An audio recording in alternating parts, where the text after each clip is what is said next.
Are you a podcaster? Maybe you've got that big idea and you're looking for a network to join. The multi-award-winning Ozcast Network can get your content to eyes and ears all over the world. Join now for the first month free, and you could be featuring this sound at the beginning of your podcast. Ozcast. Simply head to ozcastnetwork.com for details.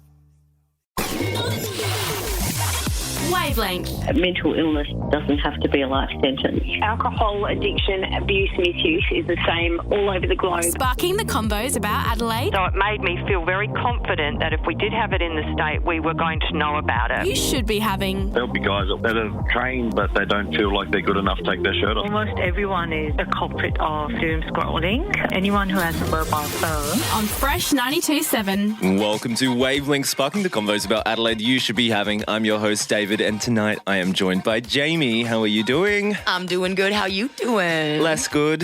Yeah, you've got your Barocca over there. I know. It's a state, isn't it? The day 2 hangover. How's that going for you? You know, big weekend? They're always, the day 2 hangover is always the worst day. I know. I've just ever since I turned 25, hangovers do take 2 to 3 days to recover now. At least 3 to 5 business days. Oh God, yeah, I'll get back to you in 6 to 8 business weeks. Thank you. So my mum used to say, she used to be like, you will feel worse one day. It's like, you won't be able to jump out of bed after 2 hours of sleep for long. And I was like, haha, you're wrong. Turns out she was right. It's not fair. No, I don't like getting old. I don't like this. I take it back.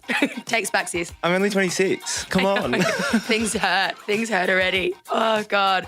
I had a bit of a weekend. I did a burlesque show, which was really fun. Beautiful. But it was pretty frantic getting there because I was running late to the show. Yeah. So I begged my roommate to drop me in, and she couldn't find the keys to her car. So she was like, can I just take yours? And I was like, yeah, get in the Honda Civic. Let's go. Let's go. And we have this really, really narrow driveway, essentially. So we have to drive, our driveway just has 2 centimetres either side of the car to get out. So it's a nightmare to reverse out of. Yep. And we were rushing and frantic, and we were both panicking. And then she just went to drive away and then just got the steering wheel and just turned hard right and just crashed the whole car into the wall and just it's just done. It's crashed, and I literally was just like, I don't have time for this, and just got out and ran. I was like, I'll see you later.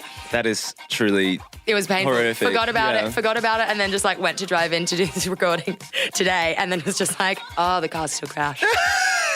I forgot about that. You know, we just put things down, and I'm like, I don't even want to. Yeah. So that's fun, but you know what? It is what it is. I don't know. Hopefully our show's a bit better than that car crash. Hey, it's only up from here. Yeah. It's rock bottom, but rock bottom has a basement. So who knows? True. Good point. Who knows?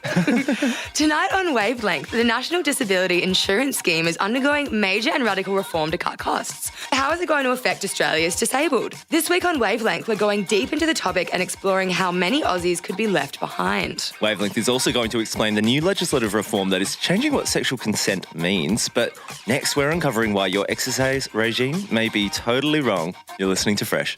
Wavelength. Welcome back to Wavelength, sparking the convos about Adelaide you should be having. We hope you're having a brilliant Monday. So, Jamie, we've got our favourite doctor on the show tonight, Dr. Lane, and he's chatting with Aj. That's right. Aj spoke with Dr. Lane about Exercise Right Week and why you might be exercising wrong. Wavelength on Fresh 92.7. Exercise, something you swear you're going to start doing regularly next Monday. Well, unsurprisingly, exercise is really important, and it's not something you should be putting off. Exercise has a lot of benefits for your physical and mental health, as well as helping prevent chronic diseases such as cardiovascular issues or diabetes. Exercise Right Week is an annual awareness campaign held in the last full week of May every year. I sat down with Dr. Lane, our resident expert on all things medical, to find out exactly how to exercise right. Well, Exercise Right Week's a great initiative, and I think it's a great initiative because it helps us to focus on the need for making sure we're doing exercise every day and every week as part of our general health. The recommendations for exercise are up to 30 minutes a day of moderate intensity, and that should be within somebody's capacity to be able to exercise. So everybody's different profiles are going to impact on what we can do. But Exercise Right Week's a great initiative because it reminds us of the importance of being healthy and proactive. So when it comes to how to exercise right, What's sort of the balance that we want to strike between the different sorts of exercise? The balance varies from person to person, and I guess it really depends on what the ultimate goal is for that person. So, you know, some people, for example, will be going to build strength or to work on core, but others will be using exercise as a way of training for an event, something, you know, like if they're coming up to footy season or running a marathon, might even be for weight loss or even for rehabilitation. So depending on the ultimate goal, then the balance will change. For somebody who is trying to keep healthy, trying to help not put on weight, obviously sometimes lose weight, a good balance of having cardio and some strength resistance training is really important. And one of the ways that you can do that is, you know, obviously going to the gym, but also by finding classes and gym classes that cater to that. I've been getting into F45, which is pretty grueling at times, but a fantastic initiative, and I really enjoy it. But there are other things people can do. You don't need to do that either. You could be doing sort of like a 30-minute walk a few days a week, and then maybe on a couple of other days, you know, doing something which just incorporates a little bit of weights and that. Getting a bit of a balance is a personal thing, but something you really should consider. So how much exercise is too much exercise? Let's start with what the guidelines say. The guidelines sort of say let's aim for 30 minutes a day and, you know, somewhere between 150 to 300 minutes a week of moderate intensity. Moderate intensity where you get your heart rate up, but, you know, you might not be puffing, panting to the point of gasping for air. If you are kind of starting to do more than that, for most people, I guess the question I would then be asking is that getting a little bit too much? And some of the warning signs would be, is it actually resulting in you being oversore, overtired? Is it having an effect on your eating? Is it having an effect on your weight in a negative way? I guess it also does depend on sort of the rate in which you increase your exercise load. So obviously, you know, professional athletes have spent a significant amount of time building up to that level of intense exercise on a regular basis compared to, say, exactly. me, who it would kill me if I try and run a marathon tomorrow. You know, I'd need to build Well, to that's that. exactly right. And that's a really good analogy. I mean, if you think about it, I mean, for you and I, if we were to do 300 minutes of exercise a week, just from going from nothing, would probably be pretty intensive. Whereas if we looked at an Olympic marathon runner, they're probably doing that as, you know, and excess of that as a standard sort of regime per week. So, yeah, it does vary very much. And so I think this is an important one to say one size doesn't fit all. There are some excellent people who can advise on training. Often in the general practice setting, I get a lot of people coming to ask about exercise programs, and that we can be a good starting point. But we have some excellent colleagues in exercise physiology, physiotherapy, even the personal trainers and that who can be really, really helpful in this space. Wavelength, sparking the convos about Adelaide you should be having on Fresh 92.7. That there was Aj chatting with Dr. Lane about Exercise Right Week. Jamie, what's exercise for you? Oh, you know what? Love a morning walk with the dog. Love a bit of yoga. Beautiful. Do some dancing and cardio. Not a runner. Lots of my roommates are runners, and they love Strava. Oh yeah. And I just don't care. You know when they're like, "Oh yeah, kudos to you." I'm like, I don't care what your run was. I don't know if that's just me, or if there's anyone else out there, but you know. No, I am with you. What's your exercise regime? Yeah. Nothing. Walking from your place to the studio. That's a good point. You do like a good walk. I do like a good walk. I like a good boogie. Yeah, does boogieing count as exercise? Because I'll straight on board take that up. Boogieing has you bend your knees. It's essentially squatting because you bend your knees, you get into it, you get low. Like, we're working glutes. And you just are like, you can go for hours. Exactly. Yeah. I'll take that on board. I think Dr. Lane would approve. Thank you, Dr. Lane, for joining us on the show this week. Anyway, coming up after the break, we'll be cracking into our main story about reform to the NDIS. You're listening to Wavelength on Fresh 92.7. Wavelength. Welcome back to Wavelength with David and Jamie tonight, sparking the conversations about Adelaide you should be having. So, Jamie, Jared's got our lead tonight, and it's about proposed reform to the National Disability Insurance Scheme that could potentially leave many disabled Australians left high and dry without support. It's super concerning, and that's why Jared reached out to Samantha Connor, president of the National Disability Advocacy peak body, People with Disability Australia. Wavelength on Fresh 92.7. Throughout the past few months, disability advocates, activists, families, academics, and some politicians have been vehemently critical at the coalition government's proposed legislation reforms to reining in and cutting back on spending for those on the National Disability Insurance Scheme.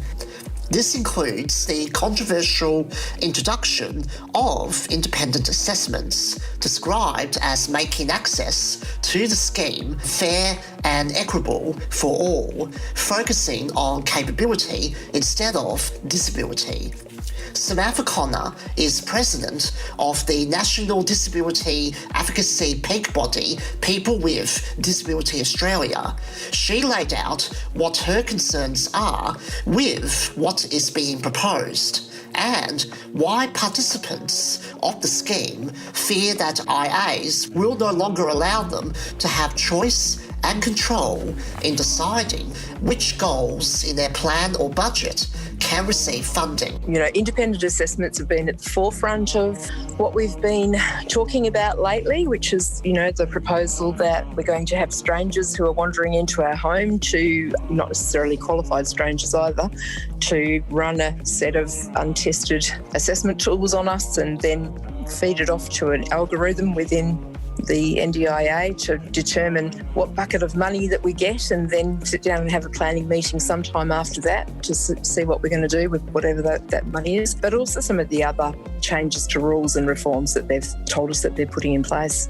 And can you be able to describe a bit more about what are independent assessments and why do you feel that this could interfere or even compromise participants who are currently receiving the NDIS? An independent assessment is the National Disability Insurance Agency has decided to outsource these assessments, and they've run a trial. They're up to, I think, their third trial. And so what it is they're paying a private company or three lots of private companies to go and get paid per head, I guess, to come out to a house for between 20 minutes to 4 hours all up, and between 1 and 4 hours, I think, is the, it's got in the tender documentation. Come out to our houses or maybe use a Skype interview or Zoom to talk to us and ask us a bunch of questions, and then they're going to get us to do something in our homes. So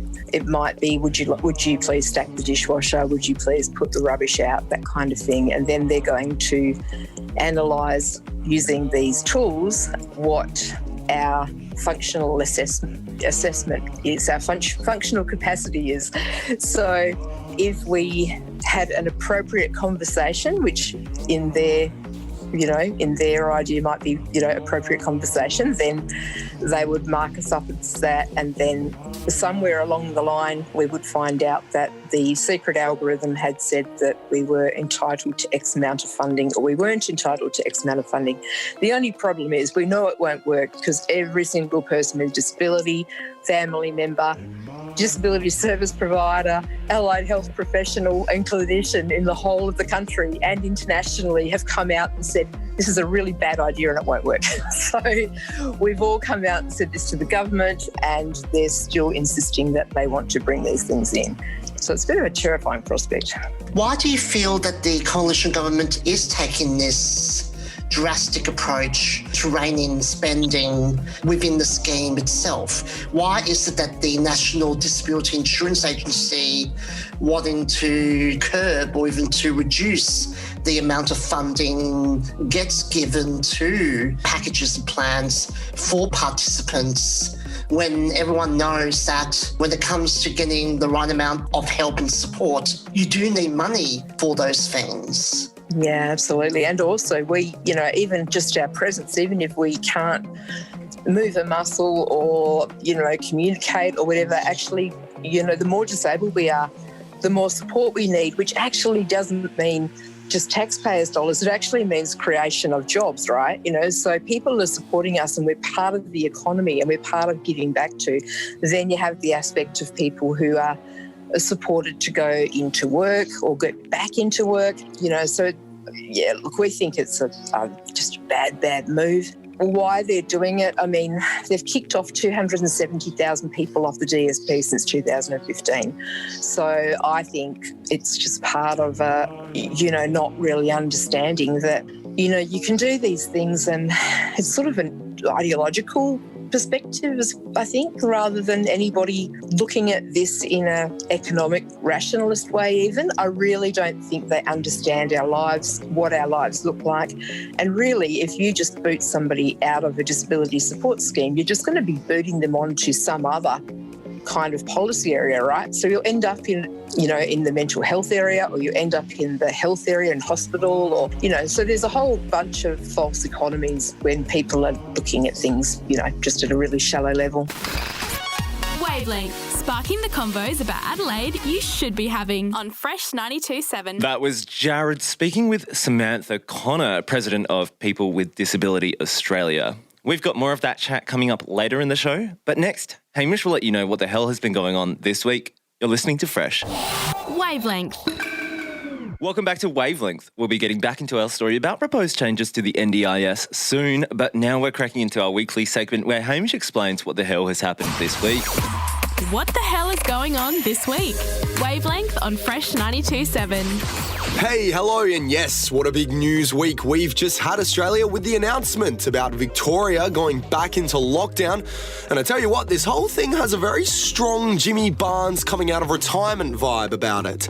It's probably not going to be the last time it happens. Yes, Victorians were plunged into a feeling of deja vu as a circuit breaker was put in place to stop the spread of a new cluster of community cases, and it's been reported Dan Andrews has extended his medical leave despite having already made a full recovery.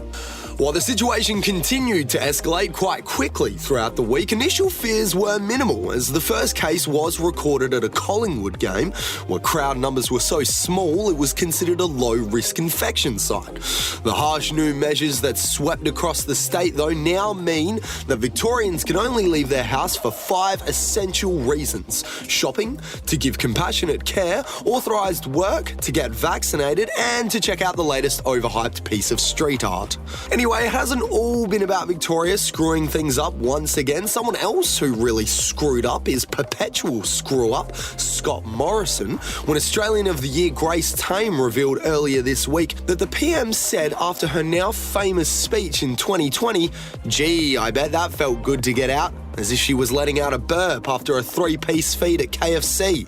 This comes off the back of news that Ellen DeGeneres is planning a move to Australia, with Mr. Morrison already scoping her out for a potential role in his new workplace culture team. And in news that really got eyes rolling, US President Joe Biden announced that after extensive investigation by intelligence officials, he is no closer to solving the mystery of COVID-19's origins, and in fact now believes that the virus leaking from a lab in Wuhan is just as viable as it spreading naturally through animals. Reports indicate that upon hearing this news, Donald Trump's head expanded to such a comical size, it has now exploded. And that's what the hell has been going on this week.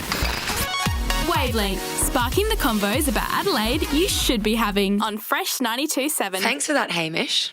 So, David, Melbourne. Yeah. How rough. R.I.P. to them. Well, obviously, shout out to people who are listening in Melbourne. Yeah. We're with you. It's going to be a rough few days left still, but... You guys have got this. We're here to support. I think it's a pretty big wake-up call. I think, we're not out of the woods. Not at all. For South Australia as well. And I think that, everyone just be aware, stay safe, look out for each other. And just I think it's important to prepare that it could happen again to us. It could. And that's why... If you can get vaccinated, go get vaccinated, please. Totally. So we don't have to go into a lockdown, because they're saying it's going to be multi-billion dollars lost to the economy in Victoria just 1 week. Yeah. And the people who work casual jobs, that's no money for this week. No. It'll be pretty hard. And I think, it's really important to know it's not the end. It's not the end. Yeah, I know. Damn. Well, yeah, like I said, get vaccinated if you can. I can't wait to get one, to be honest. But as a 26-year-old, I know, we're the bottom healthy person, it's all right, well. Totally. Well, my grandma just got the first jab, so. Yeah, same. Yeah. Go down. Grannies. You're listening to Fresh 92.7. Wavelength. Welcome back to Wavelength. So, Jamie, earlier on in the show, Jared spoke with Samantha Connor, President of People with Disability Australia, and we've got more of that really important chat for you guys right now. Wavelength on Fresh 92.7. Have they underestimated or miscalculated the mounting national and international negative reaction to the proposed changes, which were recently revealed in a late 300-page draft dossier by the NDIA? Yeah, look, I think they have. I think also I met with Minister Reynolds week before last after budget lock-in, and she said that she was, I can't remember her exact words, but she was surprised at how forthright we are. So we are a forthright community of people, and so not backwards and coming forwards and putting our perspective forward. I think really they've underestimated a lot of things because, you know, we are a very, very large group of people. We're 20% of the population. Then you have our, you know, unpaid carers and family members. And then you have people who work in the disability area. 80% of those people are women, and all of us vote, right? So I think they've made a series of miscalculations about, you know, what this looks like. And if I was a person who supported the coalition in the voting booth, then, you know, which I have done in the past, but I would be very concerned about my constituents voting against me. So I think this is a really, really poor political move on their part. What else can disability advocates and activists and even advocacy peak bodies and organisations do to persuade the NDIA away from enforcing independent assessments or even wanting to run through these proposed amendments to the NDIS Act in federal parliament? A couple of days ago, Valid CEO Kevin Stone got up and did his speech, which was a call, you know, a strong statement against independent assessments. I think that what we can do as disabled people and families is everything that we can do, you know, so get on the phone to your local federal MP, get on the radio, ring up on Talkback, you know, every time you hear the words independent assessment or NDIS, get on social media, because we all have personal power to be able to do this, and we have enormous numbers, and we have our stories, and our stories are the most important thing that we have in terms of power. So I hate that we have to use our stories yet again, because we had to trot out those same stories in order to get the bloody scheme in the first place.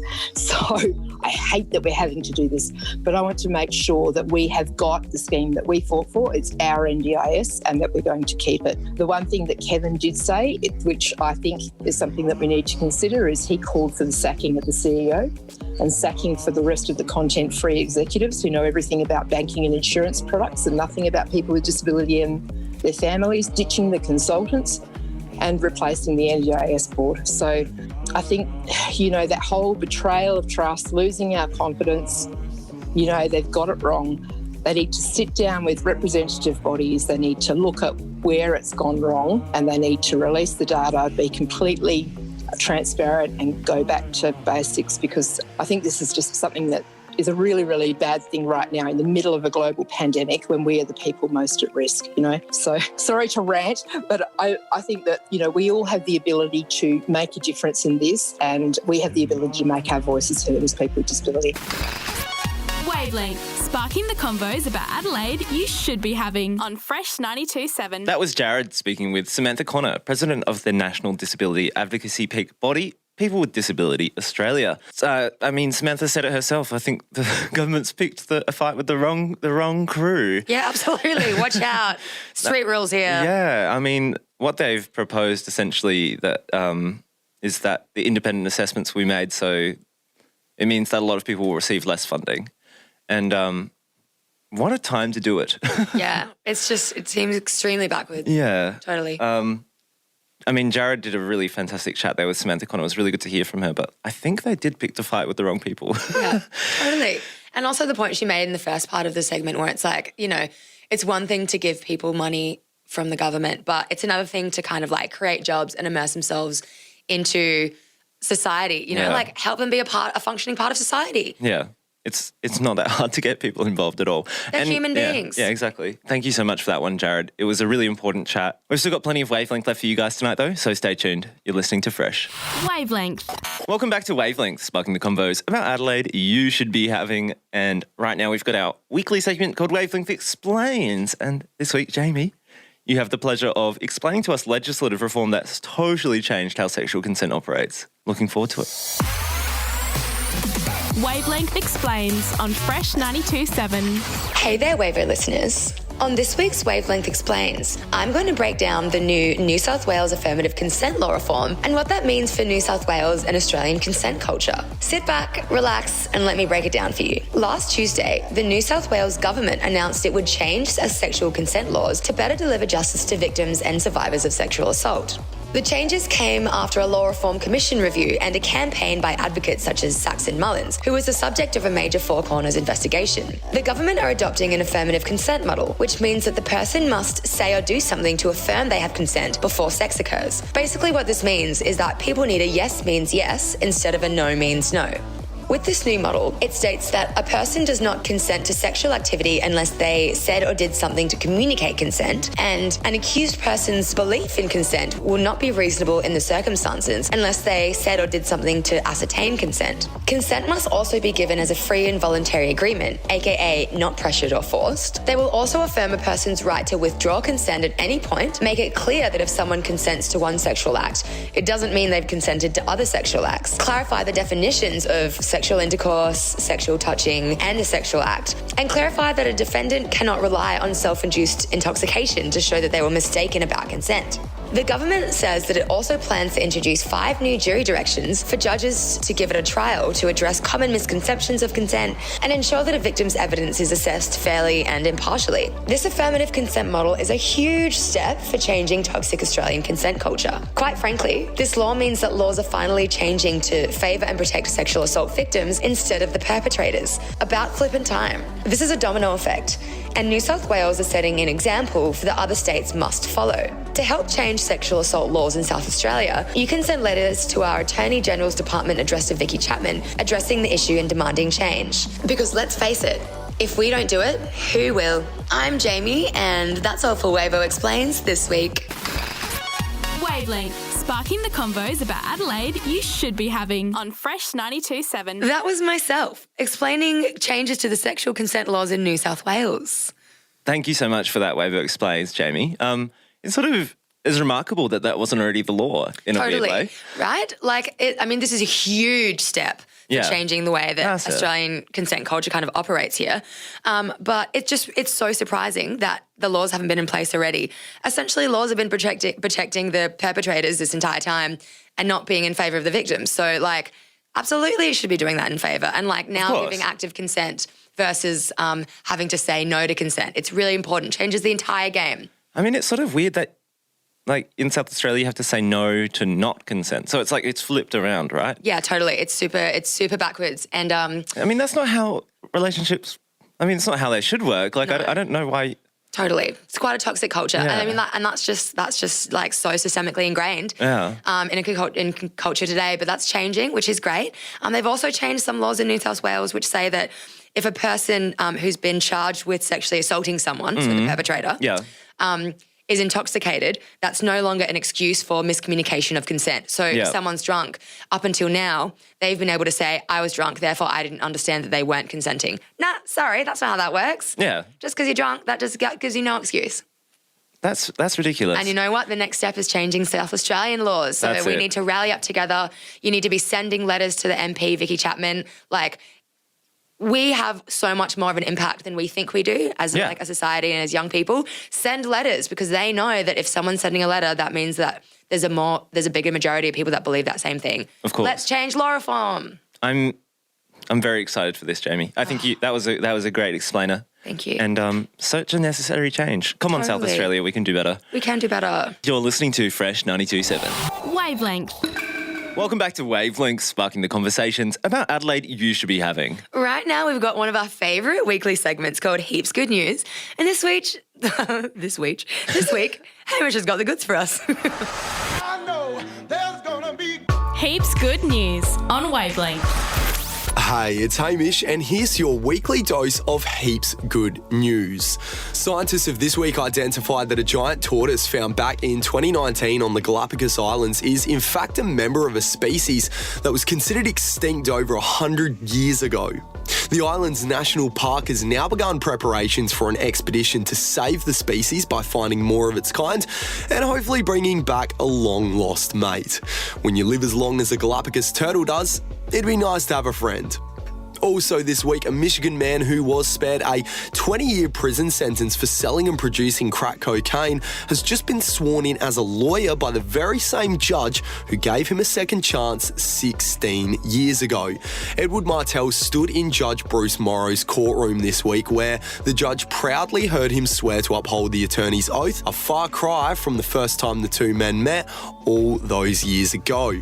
Martell explained in an interview that any other judge would have thrown the book at him for his lengthy rap sheet as a drug dealer, but Morrow, seeing something in the young man, gave him 3 years probation instead and a challenge to return to court with some sort of personal achievement.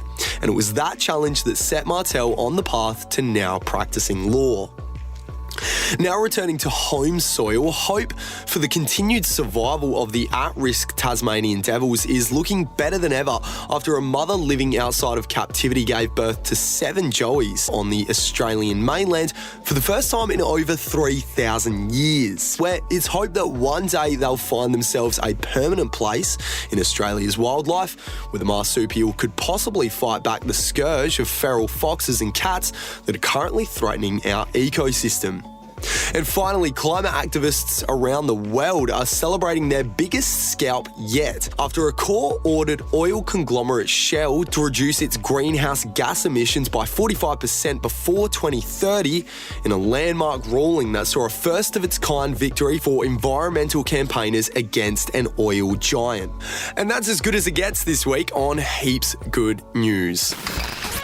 Wavelength, sparking the convos about Adelaide you should be having on Fresh 92.7. Anyway, that brings us to the end of the show tonight. Thank you guys so much for listening. Make sure you're subscribed to the Wavelength podcast on Apple Podcasts, Spotify, and anywhere else that you get your podcasts. You can listen back to our old episodes right now, and you'll be the first to know when tonight's episode goes up. That's right. Thank you so much for joining me again, Jamie. It's always a pleasure to have you in here. Oh, stop it. You flatter me. We'll see you guys next Monday, Adelaide. Wavelength. Are you a podcaster? Maybe you've got that big idea and you're looking for a network to join. The multi-award-winning Ozcast network can get your content to eyes and ears all over the world. Join now for the first month free, and you could be featuring this sound at the beginning of your podcast. Ozcast. Simply head to ozcastnetwork.com for details.